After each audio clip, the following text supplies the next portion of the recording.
Greetings. Hello, everybody. Hoping you are well this Sunday afternoon. Happy to have the opportunity to engage you again with another episode of Our Ancestors' Voices.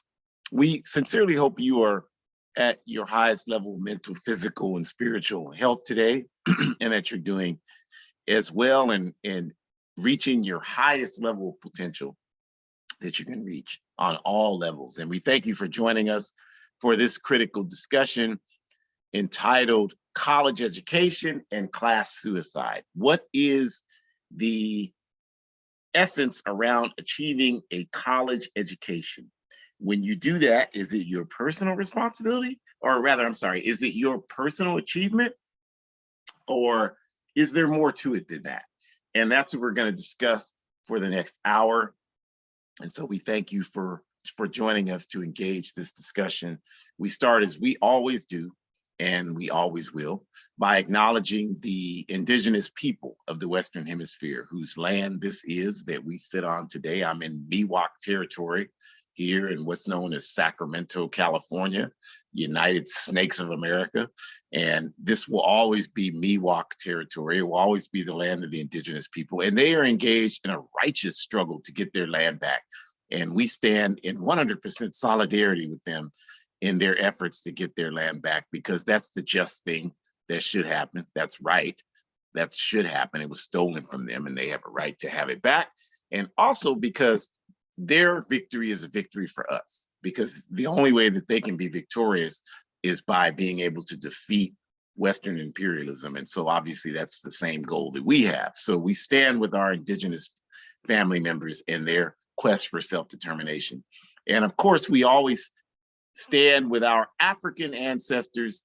We're talking about those who came before us and who fought uncompromisingly against colonialism, against slavery, against all of the oppression that we've experienced over the last 500 years. And those wonderful souls are the only reason that we are here today, because of their sacrifice. And so we honor and we respect them and we appreciate all that they had to go to in order for us to be here today. And that's kind of gives you a clue for what this next hour will be, because we see the world that way. We see that those that came before us and gave a sacrifice, we have a obligation to continue their principled efforts and continue to make contributions for our forward progress. So we thank you all for joining us. And we just start with our usual introductions. Our Ancestors' Voices is sponsored by the All African People's Revolutionary Party. And the AAPRP is a revolutionary, independent, mass, Pan-African political party, which is based in Africa. And our objective is Pan-Africanism, which we define as one unified socialist Africa, one unified socialist Africa. We believe that, as Kwame Nkrumah indicates in the book on the right, the Handbook of Revolutionary Warfare, that until Africa is free, no African anywhere on earth will ever have freedom. There are 2 billion of us scattered around the world in 120 countries. And all of us, wherever we are on earth, are on the bottom of the societies that we exist in. And we know the reason for this is because Africa is subjugated, Africa is exploited, and we will never have freedom while our mother is suffering.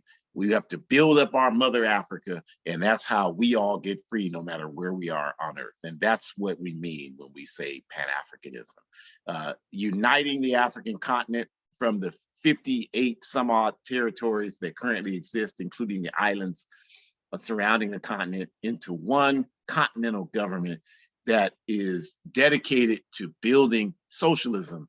And that will only come through a revolutionary process. That'll only come through a process where we organize the masses of people. And there is an element of armed struggle engaged in that. There's no way around that. And that's a necessary thing, because the people in power never give up power voluntarily. That's never happened in history. The only people who have been able to seize power from the people in power is because they organized and they took it. And that's exactly what we intend to do. And we have an entire strategy that we are working that's designed on the ground throughout Africa and the world, designed to do that. And you can find out more about that by going to the APRP site, which we'll talk about at the end. But our work, again, is outlined in the handbook that's displayed on the right, and some of the logos there are some of the Pan-African formations that we do a lot of work with to facilitate building capacity to achieve our objective of Pan-Africanism. And this program every week is hosted by myself, Ajamu Umi, and my daughter, Shakura Umi. We are both active organizers within the All African People's Revolutionary Party. And this program, along with many other programs that the party does, is designed to attempt to educate people about our work to engage in a grassroots revolutionary movement all over the planet Earth, you all. So we're happy that you're here to join us for this discussion on college degrees and class suicide. And so we will get started. I'll hand it over to Shakura. Shakura, how are you today? Greetings. Thank you so much. I'm doing great. How are you? No, I appreciate that. Greetings, everyone. Appreciate you all being here. You know, I continue to just be blown away because where I live are some of the most highest cases right now. So it's PTSD of it starting back over again in terms of people not valuing other people's lives and choosing not to wear masks and things like that. So we don't say lightly that we really hope you all are in good spirits and to the best of your ability managing all that you have going on and still finding it a priority in time to join us here Sunday nights, because this work is truly, like, I think what's keeping me going when I find dark spaces and when I find it hard to move forward, because capitalism can be relentless, if nothing else, and imperialism can be relentless. So it goes without saying that we appreciate you all making the time to be here. And we hope that you not only are inviting other people to come, but even if folks that you're inviting can't come to these seminars, maybe you're bringing that conversation up when you have your Monday morning meetings, or maybe you're telling other people, you know, I was on the seminar Sunday night, and we actually talked about how being a college educated professional could actually be detrimental to society, depending on how that education is being used. Like, don't be afraid to stretch this conversation out. Don't be afraid to pass it on. And certainly don't feel like it's not your responsibility, because we all have a role to play in making the conditions for oppressed, colonized people improve, okay? So we definitely want to think about that, and think about that on a really large scale, especially as it relates to today's topic, because, you know, today's topic is near and dear to my heart personally, because I constantly struggle with helping other people understand that this is not the road that I'm trying to pave out for myself. Why? Because for the last 88 weeks, we've been telling you all that the society we live in is structured and formatted and baselined off of individualism.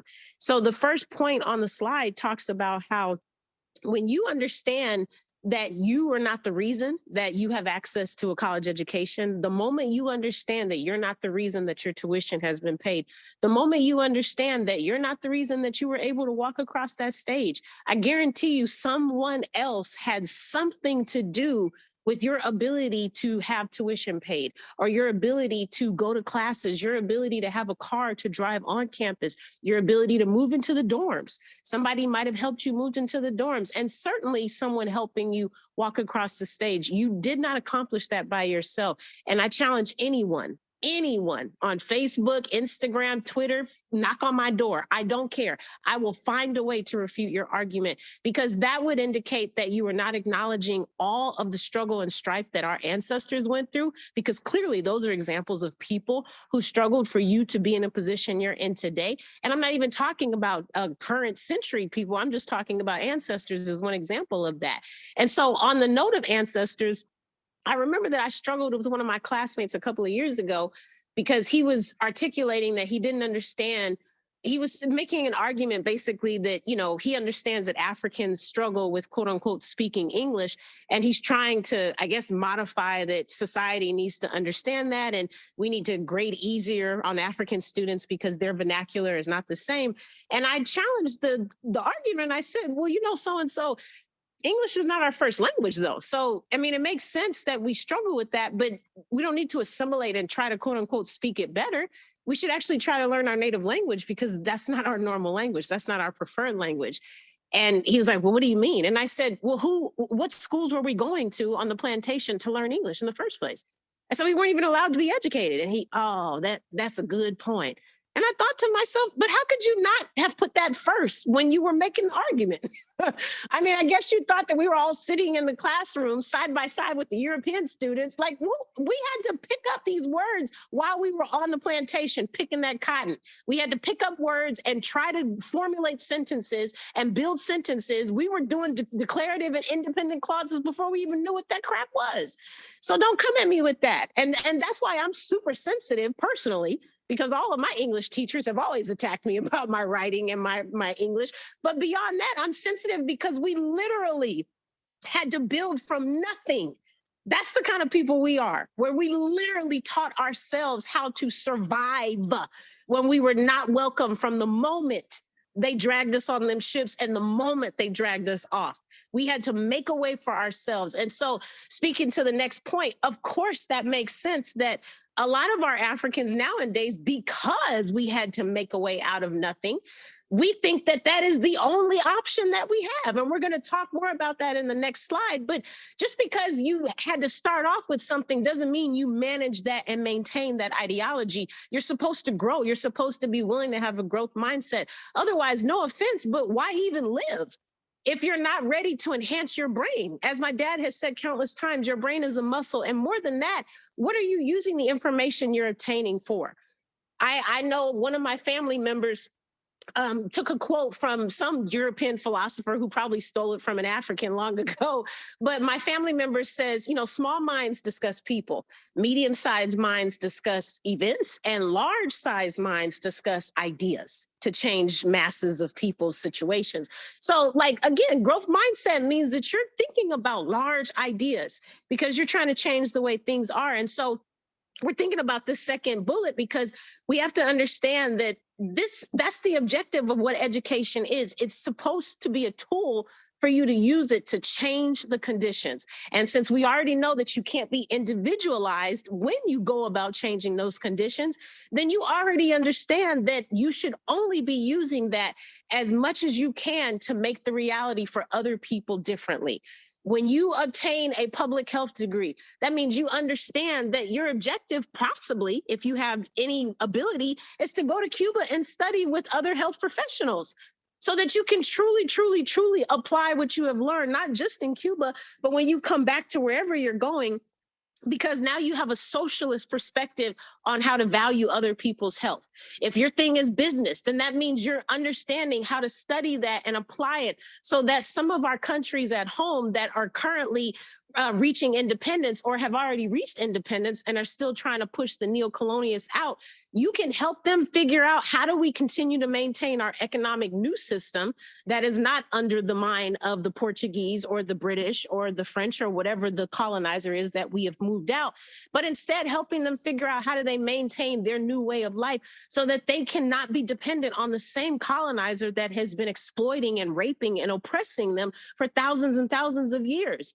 And just speaking to the last point real quick, currently in my work study, we're reading Kwame Nkrumah, Africa Must Unite. And just in the 70 to 141 pages, this brother really laid it out on the line and talked about how his first couple of years in office, because we know that he was the first president of Ghana, he talks about how difficult it was after he won his election because they had a threat to their education system. So a lot of the Ghanaians were not able to reach the same level of education that he needed them to reach, which means you have farmers, you have miners, you have different people who can work with tools, you have people who could potentially teach students but are not certified because the certification process had to be rerouted to become a teacher. So he talks about all these skills and all these people who have these skills, but yet they're stuck and hitting the same wall. And so because of that, Ghana is not moving forward. And if Ghana is not moving forward, the whole continent is not moving forward. So Nkrumah goes on to say, not only do we need to have a way to help these teachers reach their certification,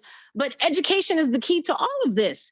And we need our children to understand that, because if our children are not educated, which is the future, then they're not going to lead us to that. So I think just all in all, just understanding that, That degree that you obtain is not about you, because your ancestors made it possible for you to be educated in the first place. And you always have your humble pie slice with you when you understand that our people weren't even allowed to be educated.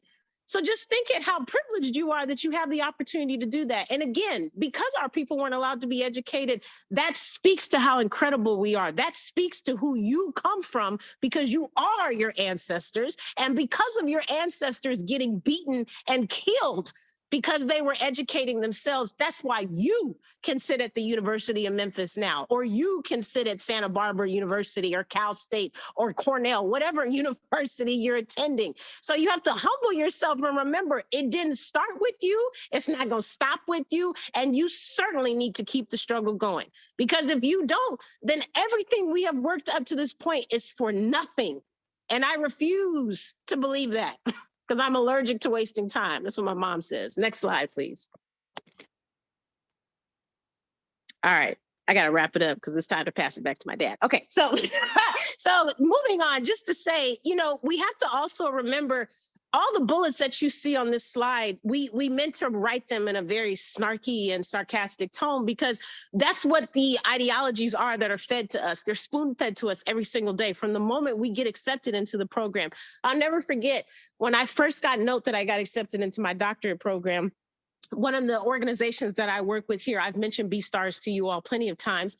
I told two of my mentors, and they decided to throw me a party at our meeting that we had that night. Now, of course, I didn't ask for that. I wanted to actually just tell the people, hey, I got accepted into this program, which means I'm going to be able to collect more information to be able to do well for African moms and femme people who are of African descent, who are trying to give lactation, human milk to their kids. And I'm so excited to do that. I know that's a disparity that we face. And now I have the capability with more access to education to be able to do that and to figure out ways to have sustainable interventions in place so that we can continue to get the help and support that we need. So they decided to throw this whole party and created a PowerPoint presentation and all these things about from the moment I moved to Memphis and all the work that I had been doing. And it made me really uncomfortable. Really uncomfortable, because we say all the time in the party, we don't do stuff because we need the credit. We do it because I'm tired of femme African people dying. And I'm tired of femme African people's babies dying. I'm sick of it. I am so sick of it. So I want to do anything I can to help address that, prevent it, eradicate it, whatever word you want to substitute in place. That's what I'm working to do. So I pulled my mentor to the side and I said, you didn't have to do all of this. And she said, we want to hear you speak. And I said, well, I just want to let you all know this is our degree. It's not my degree. It's our degree. And if you don't believe me, I can give you my mentor's number right now and she'll tell you the same thing. I said that 3 years ago and I meant that. I said, this degree is for all of our people to advance forward. I don't feel like it's my degree. I feel like you all are going to be there helping me study. And when I graduate, I'm going to use this degree to make a difference for us, because we deserve to not be dying as much as we are. We deserve to be healthier. So just saying all that to say, we have to continue to remember that, again, education is a tool. So the question becomes, with any tool that you have, whether it's a screwdriver, whether it's a hammer, whether it's your brain, whether it's your ability to work out, whether it's your ability to manage time, those are all tools and skill sets that some people have. So how are you using them? Because if you're not using them to advance society, then that means you might not be using them to the most effective level that you can use them. And like any skill, if you do not manage it, meaning if you don't maintain it and use it, you will lose it. And we can't afford to lose skills that we already desperately need. As I just said, Kwame Nkrumah was talking about how we need miners, how we need people who teach, we need people who can be farmers. We need everybody, every single person on deck. And we need to think about it from a socialist standpoint, because that means we understand that all people can contribute to make the society for the masses better. And so again, we can't afford to lose skills. We need to manage, maintain, and hold on to them. And that means we need to use them to help advance the people. Again, if you're not using it for that, then is it a selfish reason that you're using it for? That's a reflective question that you need to really ask yourself. And what would your ancestors have done if they chose that same approach? Where would you be now? How better off would you be? You wouldn't be better off, because you probably would be lacking so many more things, because your ancestors are the reason that you're here today. So we have to understand that, and our job is to move forward. Our job is to advance. It's always about the people to come. It's never about you. You have to release that. It's never been about you, because the people before you never thought about it just being about them. They knew that there were more people to come. And quite frankly, they didn't want us to live in the same circumstances that they had to live in. So they did everything they could to eradicate that. And now it's our job to make it better for the children to come, the children who haven't even been conceived yet. That's our responsibility, y'all. That is our responsibility. I don't even have the ability to procreate a child right now. And I understand that the children that I may have come through my body later in my life, I need to work my behind off, because they do not deserve to live in this effed up world. They don't deserve that. We have disgraced them if we think that that's the best that we can do. Shame on us, and we should not be reprocreating if that's what we really think. We need to do better, and we can be better with organization and joining an organization. But it starts with us, and it starts with our skills and our education. The last thing I'll say is that I want to make sure that we remember that whatever you do, the narrative is that you're supposed to graduate from college, get your white picket fence, have your 2.5 kids, have your partner and your dog and whatever, and that's your life. And I can't tell you how boring that is to think about that, because again, you're not thinking about anybody who struggled for you to be in the position you're in.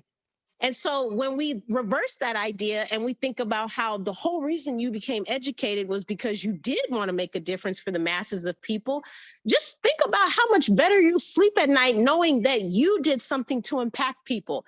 I think that's what the Black Panther the Black Panther members think about. Whenever they read about somebody who has the ability to go to a health clinic, they can smile because they were the foundation for why that is. Whenever they think about a child who now has a breakfast option at their elementary school or middle school, that's because they made that possible. Whenever they think about femme people getting screened for metastatic breast cancer, that's because the Black Panther Party made that important. We were not doing screenings for mammograms before the Black Panthers. And so I'm so grateful to them that they valued health on that level, because of them, we focus on that now, because we couldn't afford for some Africans to be prioritizing stuff in white supremacy. So we had to shut it down. And I'm so glad they did. And the same thing with labor unions. Labor unions are the reason that some of us have weekends off. Labor unions are the reasons that we can take smoke breaks or pump milk if we give our kids human milk. So we think about all the people who have used their education, their skill sets to benefit us, Black Panther Party and labor unions. And then we think about what we can do for the world in return. That's the dialectical approach. That's the yin and the yang. And without that, nothing else is going to prosper, because you have got to understand how you benefited from somebody else in order for you to help somebody else benefit in the long run. Please join an organization working for justice. Time is ticking and we are running out of time, y'all. Thank you so much and be safe. Ashe, Ashe. Well, you weren't lying when you said that this issue today is near and dear to your heart. And I'm with you. It's near and dear to my heart as well, for a lot of the same reasons that you mentioned. And I'm just going to try to continue on with the energy and fervor that you provided us with. Thank you again. And so the first question, this question of lies about the purpose of education needs to be addressed. And the first question is that you earned it, so it's your personal property. And this comes from, of course, the methodology in which we are conditioned and trained under the capitalist system. And what I mean by that, you all, is that everything that we understand is being promoted through the institutions that we participate in society, the so-called education institutions, so-called faith institutions where we work, our social institutions, all of those institutions, they don't operate independent from one another. They all operate under a specific ideology. And that ideology is the capitalist ideology that promotes this concept that multinational corporations are the key to our survival, and that we have an obligation to ensure that their interests are maintained at all times in front of our own interests. And that we don't even really understand what our own interests are, because all we know is what they tell us. And they tell us, well, like Shakur said, well, what you have to do is work yourself to the bone for us, and in return for that, you'll get a house out of it, you'll get a vacation, you'll get a car, maybe an RV, something like that. You get to go to Europe, because they're not trying to, people don't have the consciousness from that kind of ideology to go home to Africa. So that's what you'll do. And if you get a college degree or degrees, it intensifies your potential to be able to achieve that objective of this material elevation in your personal life. And I always equate it back to, how I was. Like, I barely made it out of high school. I graduated high school with a 1.75 GPA. I was all over the place. I was crazy, erratic. I was destructive. I was a product of this backward capitalist system. And I went to community college and I got my act together. And when I transferred to the university, I was in shock, because I come from a solid working class background, meaning that I come from a background where my family understood that this system is not here to work in our interests. And we go to work every day to provide resources to sustain our family in spite of this backward system's constant efforts to sabotage us. So that working class perspective counters to like a petty bourgeoisie perspective, for example, where you're thinking, oh, I'm going to go to college and get these degrees, and I'm proud to be an American, and I have this opportunity of freedom, all of that backward nonsense. So it's contrary to that. So that's where I came from, was the working class perspective. And so I come to this university campus, and the first thing I noticed was the African fraternities and sororities and how they behaved and how they acted. And I actually ended up having a roommate who was a part of one of the African fraternities, very active in it, still active in it to this day. And he and I have remained very good friends for 40 years. And he's still very active in that fraternity, and I'm still active in what I was active in at that time, which at that time it was Pan-African student organizing. And obviously now it's evolved beyond student organizing to lifetime Pan-African organizing. And we talk all the time. We talked this week, and he reminded me that, I was so contrary to what they represented that there was actually an incident. I'll just say this. There was actually an incident involving the firing of a shotgun because I was so pissed off at how they conducted themselves. And he reminded me of that. I've forgotten all about that just this past week. And the reason why that happened is because I just didn't understand. Like, for me, I had to work so hard just to get to the point where I could, not be looking at being arrested or prison or something to that effect. That for me, from the very beginning that I even stepped on the university campus, it was always about, I got to try to acquire something that I can use so that nobody else has to go through what I went through. And that's how I looked at it. And because that's how I looked at it, I had such a difficult time understanding why these people had what appeared to me to be such a frivolous understanding of, as Shakur mentioned, this privilege to get information to better our collective conditions. So I never really accepted or understood this concept that, yeah, it's your personal property. And that's why, you can talk to people who knew me during that time in the early 80s. And that's why, like, I made the decision. I was accepted in 1983 to UC Berkeley Bolt Hall Law School. It's one of the most prestigious law schools in this entire backward country. And I scored in the higher percentile of the law school admissions test, because I developed during that period very strong study habits and skills that I still have to this day. And so I've never had, like most people really struggle with taking tests, I've never had that challenge. So I did very well. My academics were high, I had high GPA, and I got accepted. I was, in fact, the president of the Black American Law Students Association, BALSA, called me from UC Berkeley to tell me personally, like, we're gonna look forward to you coming here.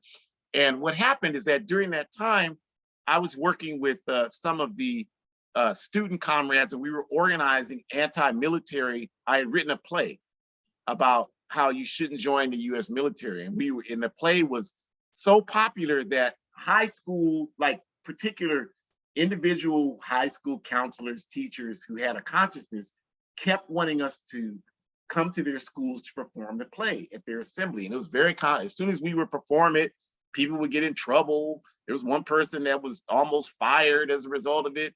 And I even got a visit from the FBI as a result of those plays that we were conducting. I was 20, 21 years old. And because of these plays, it came to my attention. Someone brought it to my attention. In fact, I think it was one of these police-oriented people brought it to my attention that we know you got accepted to law school, and we also know that you have not signed up for selective service, because at that time in the early 80s, you know, the Student Nonviolent Coordinating Committee, they smashed the draft from the Vietnam War. So there was no more draft, but they did have the selective service process where you had to sign up to make yourself eligible for a draft. You had to do that by the time you were 18. I think you still do. And if you didn't do that, then you were in violation of the law and they threatened you with 5 years in prison. And at 21 years old, when this became aware to me and I researched it, I knew instinctively, like, I'm not signing up for no selective service. I would never be, you know, my father told me, boy, you don't ever join that man's army. You don't ever do that. That's not for you, because he was drafted into the military and had to go overseas and engage in some nonsense for them and got nothing to show for it. So he made that clear. He didn't talk to me about much, but he definitely made that clear to me. And so I had no intention of doing that. And I knew instinctively that when I made that decision, you could not, because of Ronald Reagan's decree, you were immediately forfeited from being able to receive any student loans, any student financial aid, anything. And, you know, my family had no money. So there was no way I was going to one of the most expensive law schools in the country with no money. And I made that decision. And at that time, nobody around me understood that. They were like, you have a chance to excel beyond this neighborhood we grew up in. You can do this. My family, nobody, my parents, nobody understood the decision that I made. And obviously, you know, it was one of the best decisions I made in my life. But at that time, my point is that the feedback I got and the backlash I got was because people saw it as like, you're blowing your personal opportunity. And no matter how much I talked about it, nobody could understand that, in my view, the education was not about me achieving something personally so that I can make money. Even if I had gone to law school, I would have never been any kind of corporate attorney. I'm not wired like that. So I couldn't get people to understand that, though. And to them, I had just blown a major personal opportunity. And my whole point for telling that story is that to me is because the way we're conditioned to see education is that it's a commodity, like a car. It's something we own that serves our interests. And so why would you not use it to serve your interests? Like, nobody talked to me about, well, you could, if you go to law school, you can do the type of social justice work you want to do. Nobody, like, they would ask me all the time, what kind of lawyer did you want to be? And at that time, you know, I was young.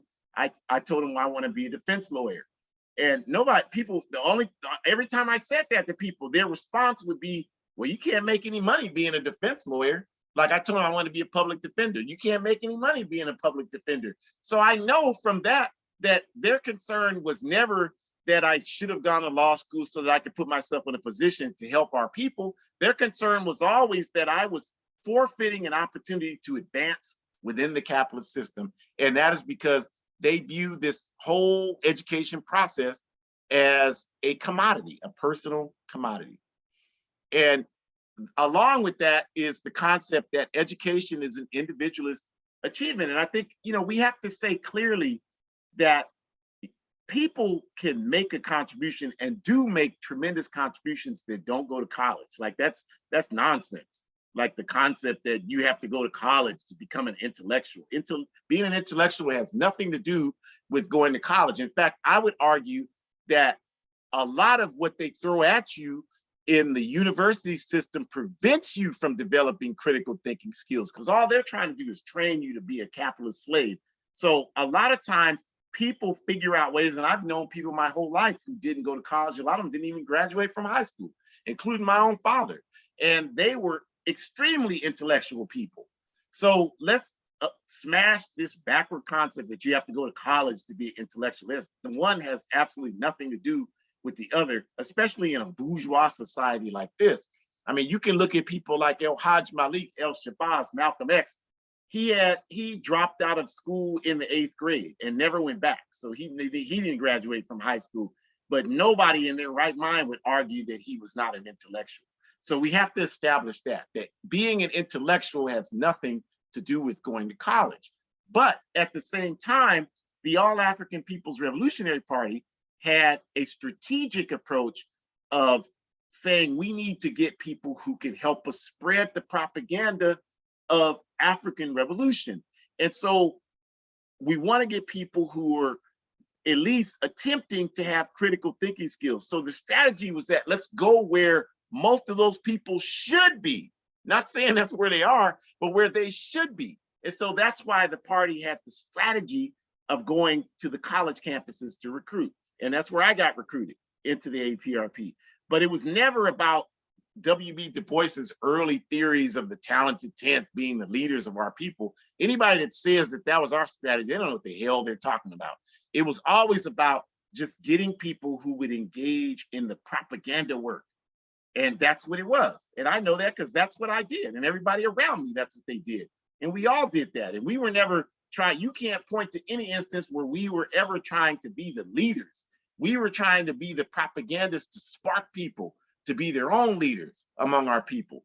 So we never accepted this concept that education is an individualist achievement. We always saw it as a tool, a resource to organize our people. And that's that, even though I didn't understand that when I was an undergraduate in college, once I joined at 22 years old, the APRP, I knew this.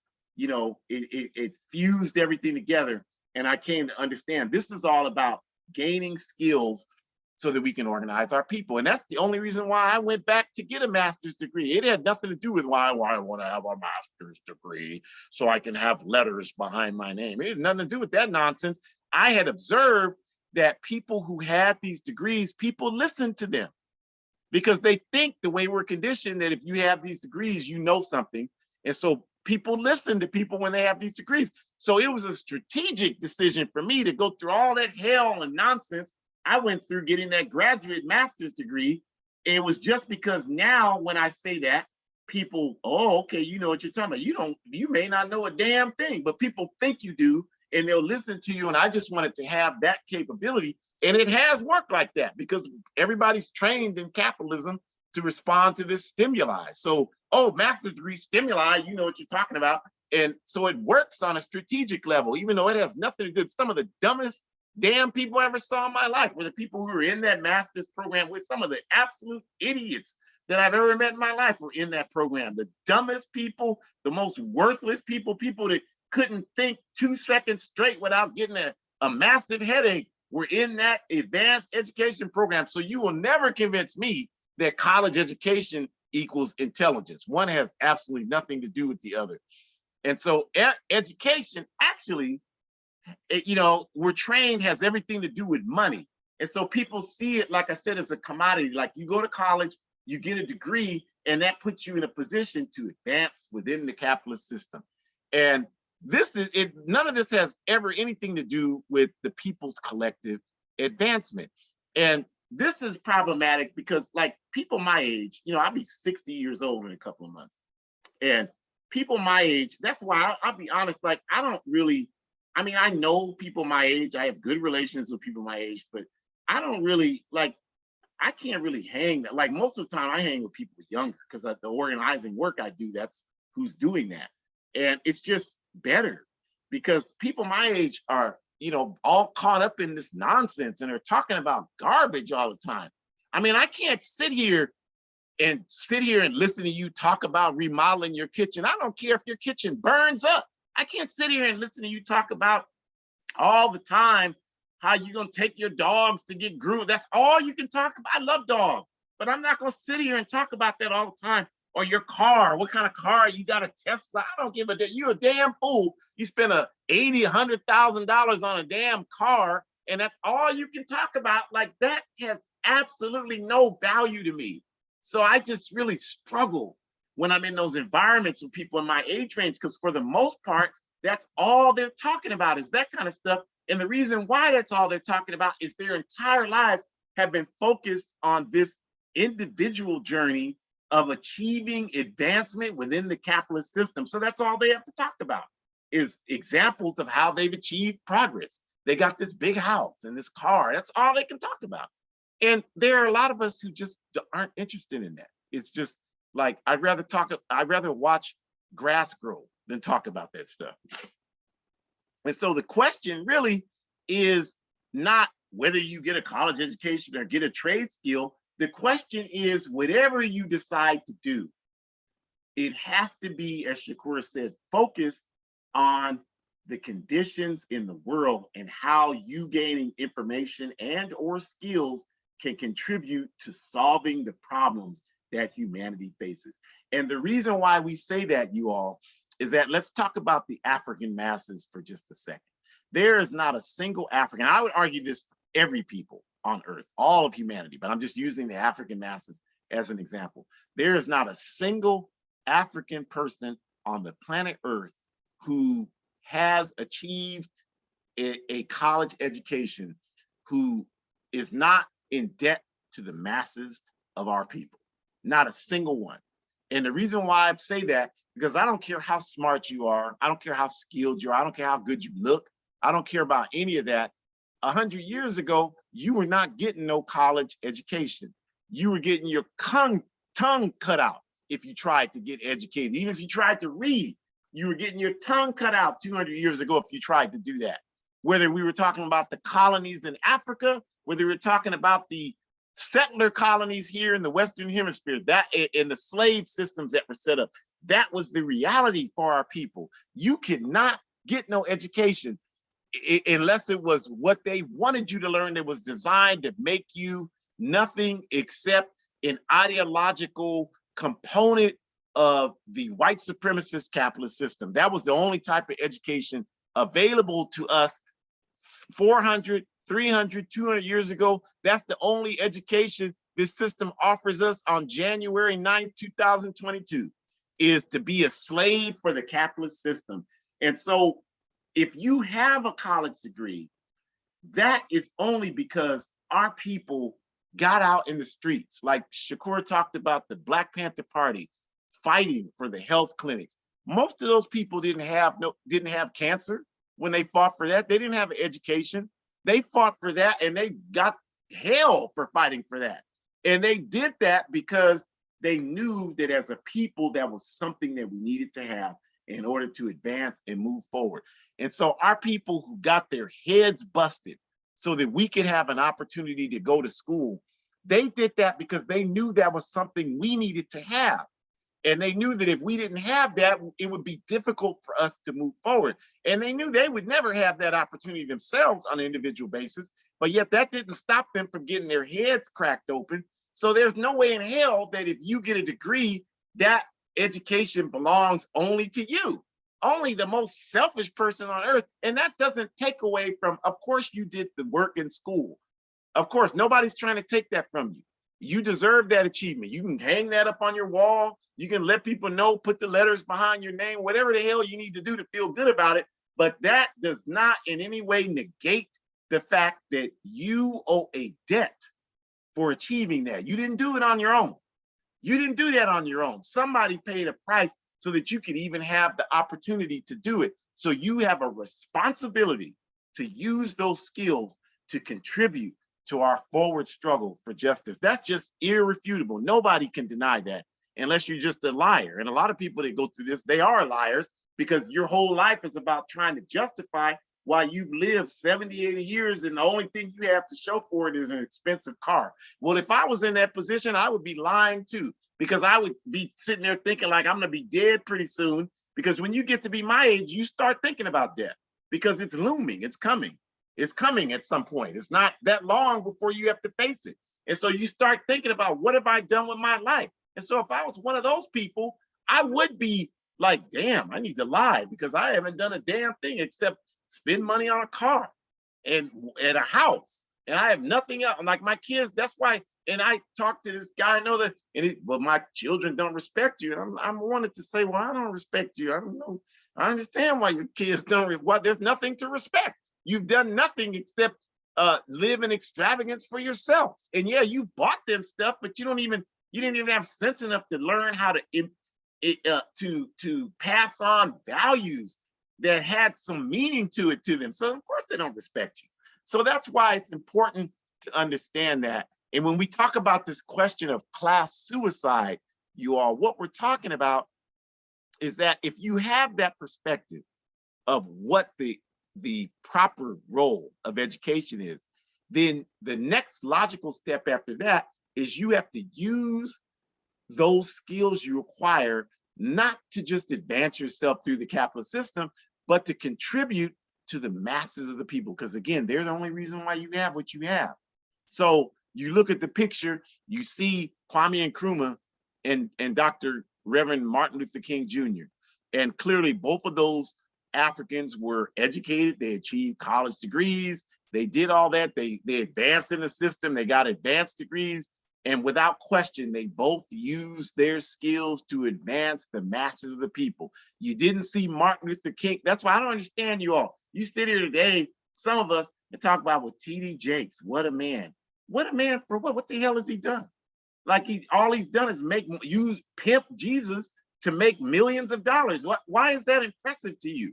That tells me that you ain't worth a damn. If that's what you agree, like to me, I respect Reverend Dr. Martin Luther King because he never sought to achieve a mega church. That wasn't what that man was about. He was about using his skills to advance the masses of the people, and he paid for it with his life. That's why these Negro pork chop preachers, Reverend Chickenfoot preachers who only use pimp the people to advance themselves individually, sit up there every Sunday talking about you couldn't pay the price because Jesus paid the price because you couldn't pay the price.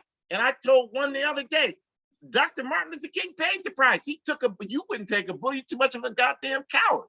But he paid the price so that he could use his skills to advance our people. And the same with Nkrumah, and the same with Anna Pictar, Anna Mae Pictar Aqua, she was there. This woman had a full-on scholarship to go to Brandeis University, a Mi'kmaq woman from Canada, indigenous woman, and she had a full-on scholarship. And she said, I don't want to do that. Instead, she went into Roxbury in Boston, Massachusetts, and worked with our people to help us, gain some footing in the backward wilderness of capitalist America. And then from there, she went on to work with the American Indian movement, was brutally murdered through a COINTELPRO plot. At 30 years old, a mere 30 years old, this happened to her. This woman gave her life for her people. And she could have very easily gone and said, shit, the hell with that. I'm gonna get this degree at this Brandeis, this Ivy League school. I'm gonna get in one of these positions and I'm gonna take care of my own needs and I ain't doing nothing for nobody but she could have done what a lot of us do. I'm just gonna take care of my daughters and do that. She didn't do that, and she paid for that with her life. And so these models, I don't know about you, but they have inspired me. And these are examples of what we mean when we say class suicide, where you use these skills to advance the masses of people. And you do that because you know the skills don't belong to you individually. The masses of people are the reason you have the skills. And so it's the masses of people who you have an obligation to use the skills for. And every person who achieves an education has a responsibility to use that education and sell out the capitalist system 100%. And stop thinking like the capitalist system wants you to think. I'm sick of these bourgeoisie Negroes. Well, riots, what good are riots? In half of them, the only reason why they have a college education is because of the urban rebellions. Because when the urban rebellions happened, 300 cities were burned in this country in the late 1960s. 300 cities, you all, were burned, including the one where I grew up. And when that happened, the capitalist system, they were worried. They were concerned. So they got together.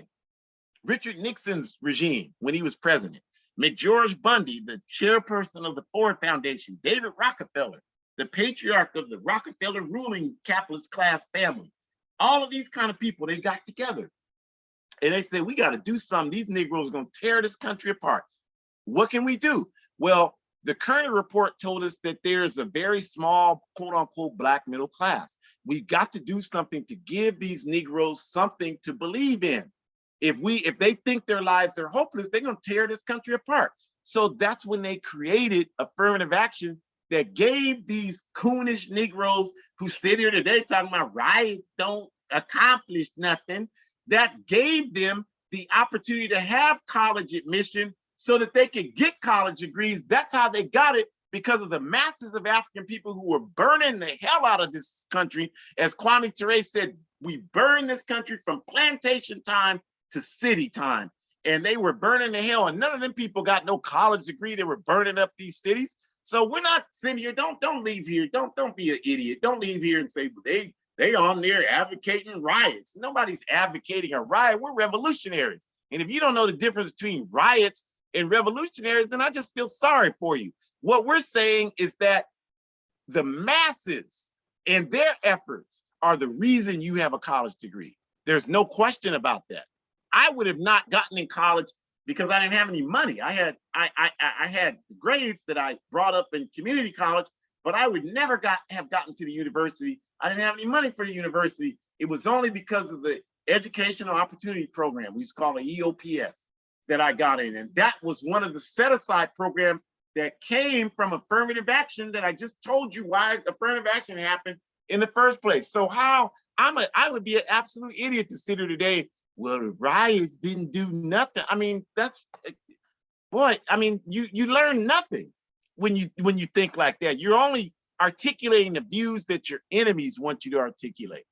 And so we talked about some of the folks who have really used their education and made tremendous sacrifices for the masses of people. And again, because college degree is not the equivalent of being an intellectual. That's why I have the picture of Malcolm X there, because another one who used his intellectual knowledge in a way that cost him his life. No question about that's what happened. So this is a very important way to understand why people function the way they do. But if all you're concerned about is individual accumulation of capitalist stuff, then you're not going to ever understand that. Like people still, I tell them this story about me in Bolt Hall in law school. They act like I lost something. I didn't lose anything. I didn't lose anything. I gained from that experience. I became a better person, because the reality is that if I would have gone to law school at 21 years old, I don't see any way I would have turned out to be the person I am today. And I really like the person I am today. I don't see any way they would have started working on me with their propaganda, and it just wouldn't have turned out the same way. I'm not that egotistical to not understand that. So I didn't lose anything.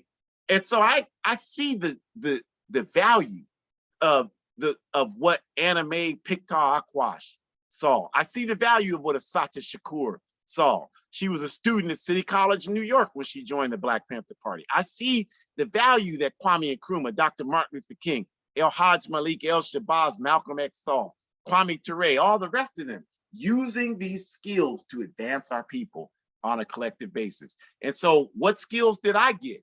Well, I'm a very strong writer. I'm very strong in articulating ideas, have very strong organizing skills, and I use all of those things to advance the masses of our people. I don't use them to put money in my pocket. And I learned that from these ancestors who came before me.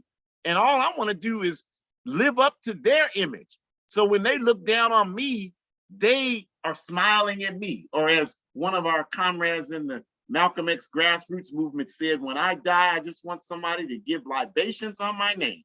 That's enough. That's all we need. So the true role of education has to be to use those skills to figure out a way to defeat this backward capitalist system and build up another people-focused system. In our view, that's one unified socialist Africa. That's what that looks like for us as African people. And whatever way it looks like for you, that's what you have to use education. Whether you got that education through the bourgeois institution, university system, or whether you just got it in another way, you've got to use whatever skills you have to do that. That's essential. And some of the steps to commit class suicide is you got to have to ask yourself a question so you don't end up like these people on the screen as mouthpieces for the capitalist system, because that's what they are. You can't refute that's what they are. They're not African revolutionaries. That's certainly not what they are. They're mouthpieces for the capitalist system. So if you don't want to end up that way, some people do, but if you don't, then the way you have to do that is you have to ask yourself, number one, how are you using or planning to use your college education? What are you using it for? If you can't say, well, I'm doing this to use my skills to contribute to the people, then that's a serious problem that you need to think about how to do better at. Do better with that. Fulfill your responsibility to your ancestor. Do better. Figure that out. Another thing is, what's your vision? If the only vision you have is the one that's provided to you by the capitalist system, then you defeated the whole purpose the ancestors sacrificed for you. That's why they wanted you to get education, is so that you can create your own vision independent of the people oppressing us. They didn't get busted in the head, shot and killed so that all you're gonna do is get a degree and think like the enemy wants you to think. They could, I mean, I got shot for that. I wish they would get up out of the grave and haunt the hell out of you. If that's all you're using your degree to do, they should haunt you relentlessly for the rest of your days. If that's all you're doing, because you're a traitor to humanity. If all you're using your skills is to just, well, you know, we gotta save America. This is our country. You know, we pay our taxes. What kind of you don't even need to go to college. That's such a basic analysis. Anybody could have come up with an ant, a roach could come up with that. That's the best you can do. That's all you can think of. And all that sacrifice to get you where you are, they shouldn't have done it. They shouldn't have said, they should haunt the hell out of you if that's all you got.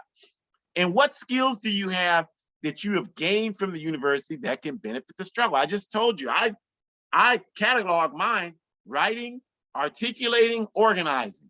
That's it. So what skills do you have? It could be art, it could be medical skills, it could be what Shakur is working on, public health, whatever it is, we need it. You know why? Because we need everything. So figure that out and use that. Create a plan to use that. And then how do you commit and connect your skill set with the mass struggle for justice? Well, the only way to do that is you have to be in organization. As Shakur said, and I've said, as we've said 25 million times, and we'll say another 25 million times, you have to be in, or you can't do it by yourself, because you're gonna, even if you're the baddest person to ever walk the planet Earth, you're gonna die. And if you have evidence otherwise, please share it with us. But as far as we know, you're gonna die. So if you die and you haven't trained other people how to use your skills die with you. So what was the point? We don't make any progress. So that's why you have to work with other people to make your vision a reality. And if you don't do this, if you say, what the hell are you talking about? I'm gonna use this, I work for this, I'm just gonna use it for myself. Okay, I mean, we're not gonna argue with you about that, because our movement is weak right now.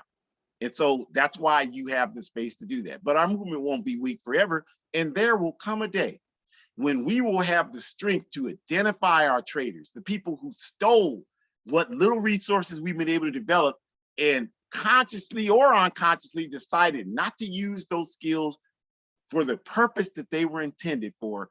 And the masses of people, not me, the masses of people will make you pay for that. And you know what? You should pay for that. That's exactly what should happen. So we thank you all for coming here today for this very important discussion. And we're going to continue next week, January 16th, on our Ancestors' Voices. It's COINTELPRO weekend. You know, next weekend we commemorate the born day of Dr. Martin Luther King Jr. on January 15th, and we commemorate the assassinations of National Congolese movement leaders Patrice Lumumba, Maurice Impolo, and Thomas Okoto in the Congo in 1961. And on January 17th, 1969, the assassinations of LA Black Panther Party leaders Prentice Bunchy Carter and John Huggins. So we commemorate our marchers next week, and we also talk about the COINTELPRO efforts that played the coordinating hand in sabotaging all of them, and how none of those efforts are going to stop us, how we're stronger today despite that. So this is good. I see the positive notes in the comments. Thank you all. We don't have time to go over them, but we appreciate you all. Go to our APRP Forward Ever shop, support independent revolutionary African organization, and get those things there. It's very important. Go to aprp-intl.org, donate there, join the All African People's Revolutionary Party, go to abetterworld.me and look up all the videos here are there. You'll be able to see them there. And our Could Communist site, go there, support that site, participate in our Telegram events on a bi-monthly basis. We have all of these APRP broadcasts, Pantula podcast, Revolutionary African Women, Forward Ever, our comrades in New Mexico, Thursdays, 12 noon, do the newscast. You should support all of these. You should tell people about them, and you should support. This is real information, you all. It's not the nonsense that you're getting from the capitalist system. So support all of these. And my book, please continue to get it, A Guide for Organized Defense Against White Supremacist, Patriarchal, and Fascist Violence. I was invited by the Black Agenda Report. They want to feature the book on their site. That's a very humbling honor. They asked me to write up a bunch of information about, you know, our work, and I did that. And the African respondent said, this is one of the best write-ups I've ever gotten. That, you know, I'm just humbled by that. So I'm hopeful that that continues and we can continue to do work around that book to get us free, you all. We appreciate each and every one of you. Join us next week. Join all of these programs. Do all of these things. All of these things are good for you. Join some organization. Join the APRP. I don't want to do that. Join the Black Alliance for Peace. I don't want to do that. Join the Nation of Islam. I don't want to do that. I like bacon too much. Join the Malcolm X grassroots movement. I don't want to do that. He dead.